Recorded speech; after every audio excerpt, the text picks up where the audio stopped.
हम भीम दीवाने हैं, नहीं किसी से डरते हैं, हम भीम दीवाने हैं। ना डरना है, ना दबना, ना झुकना, ना बिकना है, ये भी ध्यान रखना है। अगर किसी लालच में बिक गए तो खत्म हो जाएगा सारा मूवमेंट। सोचो अगर बाबा साहब भी अगर बिक जाते तो क्या आज हम लोग मंत्री बन पाते, एमएलए बन पाते, वकील बन पाते? हमें तो ये भी नहीं पता होता। ये कुर्बानी बाबा साहब की बेकार नहीं जानी चाहिए, मैं सबके लिए कहना चाहता हूँ। 4 बच्चे जमीन की गोद में सुला दिए माता रमा। इस समाज को तो खुद को जवानी में जला दिया। ऐसे ही थोड़ी ना हमें ये मिला जो आज हम खुशहाली का जीवन जी रहे हैं। बिल्कुल।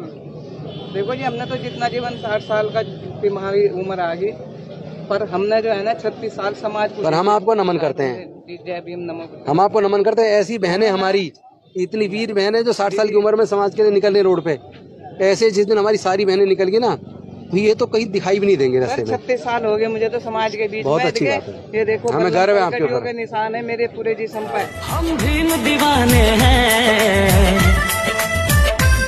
हम भीम दीवाने हैं।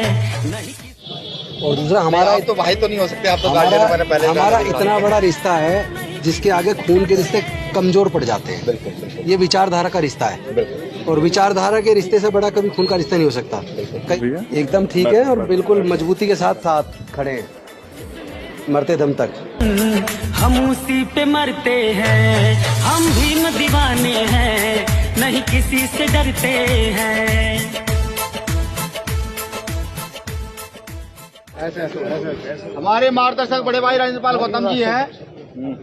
ये नाम कोई अछूता नहीं है, इस नाम को सब जानते हैं कि ये नाम क्या है, और ये भी सब जानते हैं कि इन्होंने अपने मंत्री पद को क्यों ठोकर मार दी।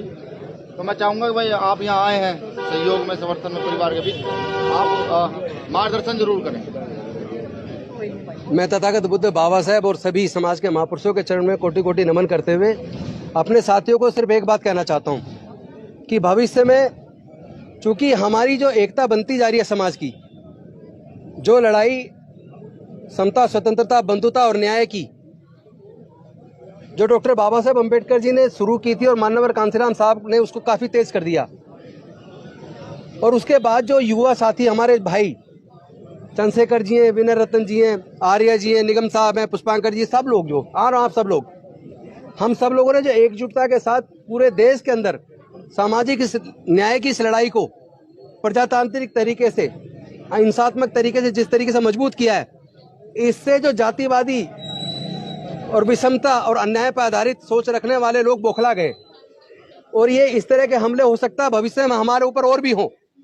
आपको सबको पता है, कभी हमारी गर्दन काटने पे वो इनाम रखते हैं, कभी हमारे किसी और भाई की पे इनाम रखते हैं। तो ये हमें उकसाने की कार्रवाई है, और वो इसलिए कर रहे हैं क्योंकि वो घबरा गए। लेकिन हमें किसी को उनके उकसावे में नहीं आना। डॉक्टर बाबा साहब अम्बेडकर जी ने हमें 3500 साल की गुलामी तोड़ने के लिए इस लड़ाई को कभी औजार हथियार से नहीं लड़ा, क्योंकि ये लड़ाई विचारधारा की है, औजार हथियार की लड़ाई नहीं है। उन्होंने बुद्धि और विवेक से, कलम से, अपनी काबिलियत से इस लड़ाई को लड़के सफलता अर्जित की है।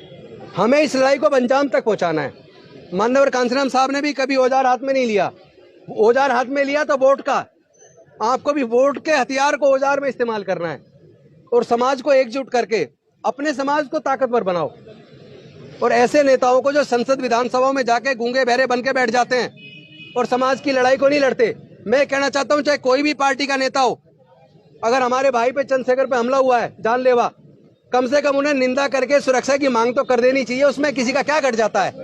अगर इतना भी नहीं कर रहे तो ऐसे कायर नेताओं को देश को जरूरत नहीं है। हम इस लड़ाई को बुद्धि और विवेक से लड़ेंगे। आप किसी उकसावे में ना आए। अगर इस तरह के हमले करके वो हमें उकसाना चाहते हैं कि हम लोग भी उन्हीं की तरह औजार हथियार हाथ में उठाएं, तो मेरा निवेदन है कोई भी व्यक्ति औजार हथियार हाथ में उठाने की बात ना करे, लड़ाई को फिजिकल लड़ाई की बात ना करे। ये लड़ाई तो बुद्धि और विवेक से, दिमाग से अपने को एकजुट करके और संवैधानिक तरीके से, जैसे बाबा साहब ने लड़ी, माननीय कांसीराम साहब ने लड़ी, हमें भी इस लड़ाई को एकजुट होकर हम लोग संकल्प ले रहे हैं पूरे देश में अपने इस बहुजन समाज को एकजुट करके इस लड़ाई को तब तक लड़ेंगे जब तक इसे हम सफलता अर्जित नहीं कर लेते, जब तक देश से जातिवाद को जड़ से खत्म नहीं कर देते, जब तक विषमता और अन्याय पर आधारित व्यवस्था को जड़ से खत्म नहीं कर देते, तब तक हम लोग इस लड़ाई को लड़ते रहेंगे। इसमें एक राजेंद्र गौतम, एक हमारे चंद्रशेखर भाई या विनय रतन, क्या हमारे अगर 10-20 लोगों को वो मारेंगे तो समझ लेना जितने मारेंगे उतने 1 लाख से गुना कर लेना। अगर 10 मारे तो 10 लाख, 10 लाख चंद्रशेखर, 10 लाख राजेंद्र गौतम पैदा हो जाएंगे। मुसीबत उन्हीं की आनी है। इसलिए इस लड़ाई को दिमाग से लड़ो। ये विविधताओं का देश है। भारत में विभिन्न जाति, विभिन्न धर्म, विभिन्न संस्कृतियों के लोग रहते हैं और यहाँ सबको समान अवसर संविधान देता है। और हम नहीं चाहते किसी कीमत पे भारत का संविधान खत्म करके मनुस्मृति का शासन आए। हम चाहते हैं समता पर आधारित समाज बने, समता मूलक समाज बने। तो इस लड़ाई को हम ईमानदारी से लड़ेंगे। मैं सिर्फ यही संदेश आपको देना चाहता हूँ, हम सब लोग साथ हैं, सब लोग एकजुट हैं और हम उम्मीद करते हैं कि भाई चंद्रशेखर जल्दी स्वस्थ होंगे और इस मूवमेंट को लीड करेंगे। हम और आप सब लोग मिलकर पूरे समाज को एकजुट करके इस लड़ाई को सफलता में बदलेंगे। लेकिन अपने आप को धैर्य में रखें, किसी भी उकसावे में बिल्कुल ना आए। बहुत बहुत धन्यवाद। जय भीम, जय भीम, जय भीम, जय जय जय जय जय भीम, जय जय जय जय जय भीम। बहुत ही दुर्भाग्यपूर्ण और कायरतापूर्ण कार्रवाई है, शर्मनाक है। लड़ाई विचारधारा की है। अलग अलग राजनीतिक पार्टी में लोग रहते हैं, अलग अलग विचारधारा के लोग हैं। भारत एक विविधताओं का देश है जहां अनेकों प्रकार की संस्कृति, हजारों जातियां और कई धर्मों के लोग रहते हैं। लेकिन उसमें किसी को इस तरह जान से मारने की कोशिश करना, ये तो कोई कायर ही कर सकता है, डरपोक आदमी कर सकता है। कोई राजेंद्र गौतम की गले काटने की दे रहा है, तो कोई स्वामी प्रसाद मौर्य, कोई चंद्रशेखर आजाद की, कोई चंद्रशेखर यादव की। तो ये सब जो है ना, कायर लोग इस तरह की धमकियां देते हैं। मैं ऐसे लोगों को संदेश देना चाहता हूँ, इस तरह देश नहीं चलता और ये देश का कोई एक आदमी मालिक नहीं है। देश में रहने वाली सभी लोग देश के लोग हैं और मिलजुल कर रहेंगे तो प्यार से तो देश बढ़ेगा।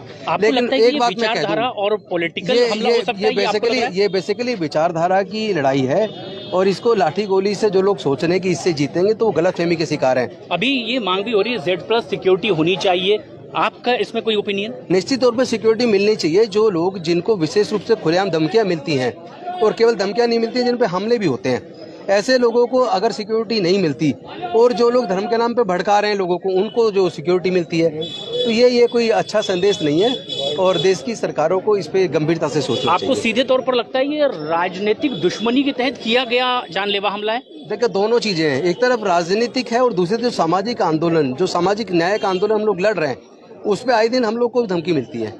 तो दोनों में से कौन लोग हो सकते हैं ये तो कहना मुश्किल है।